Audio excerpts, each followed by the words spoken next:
students and teachers. My name is Rebecca Velasco. You can call me Becca. I work here at the home office and I'm new to ICEF. I've been here for about 3 weeks, so I'm excited to sort of meet you through this process and meet you in real life soon. I am a proud Cuban and Mexican American and excited to kick off Hispanic Heritage Month by reading this book to you.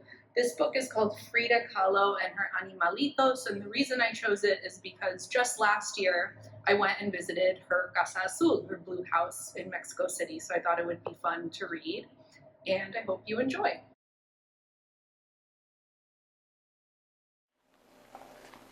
Frida Kahlo and her Animalitos by Monica Brown, illustrated by John Parra.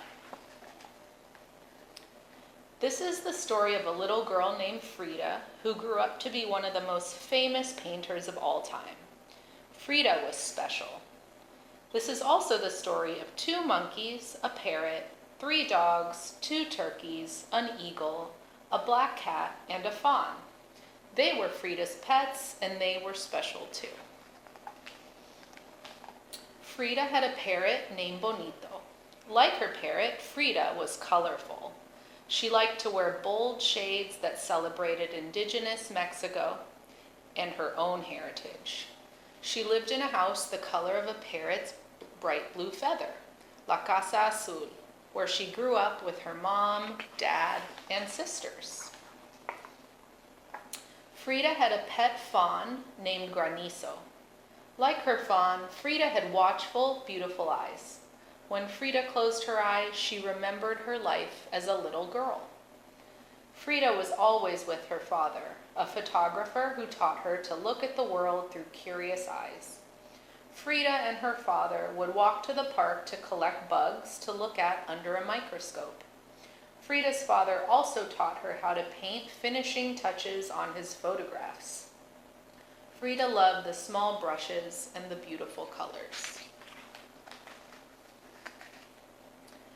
Frida had a cat with black, shiny fur, the same color as her long, dark hair.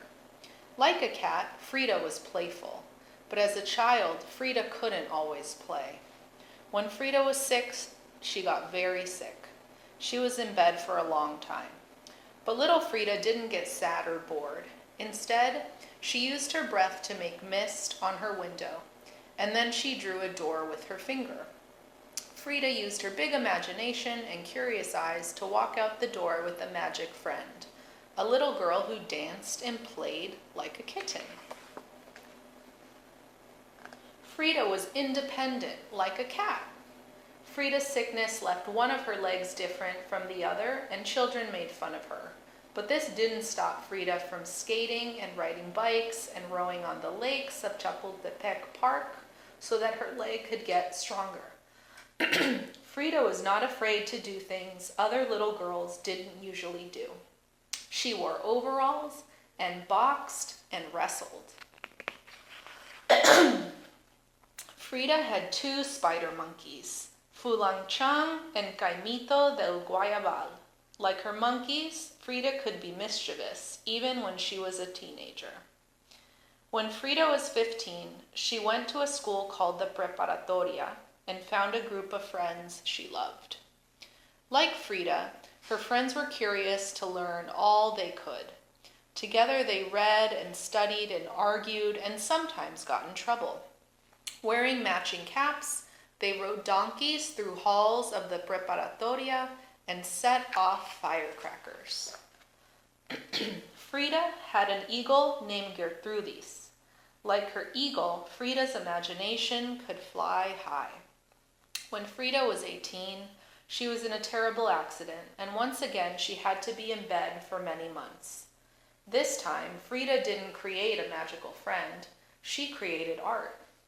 Frida's mother made her a special easel and hung a mirror over her canopy bed so Frida could paint. Frida used her imagination and curious eyes to do just that. Feed, what do I need you for when I have wings to fly?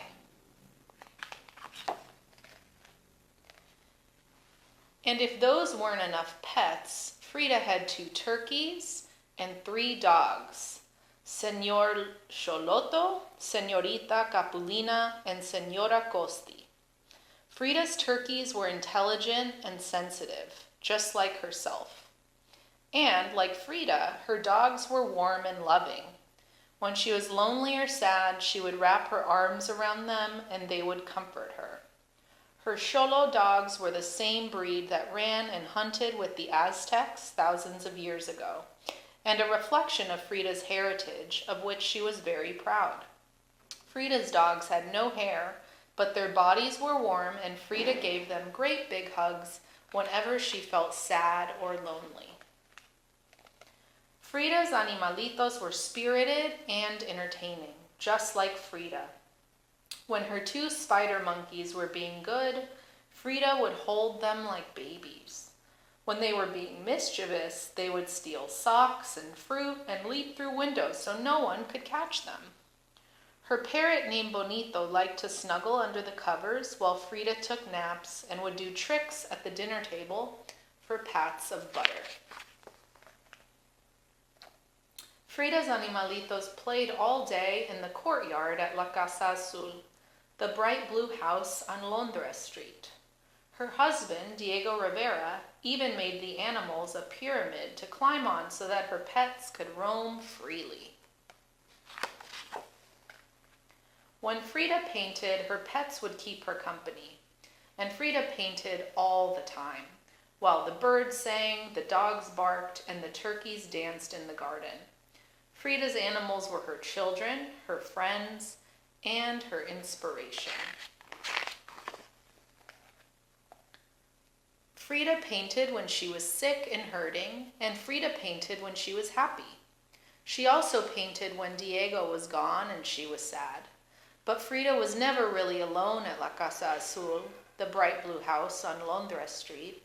She had her animalitos and herself, and she painted both.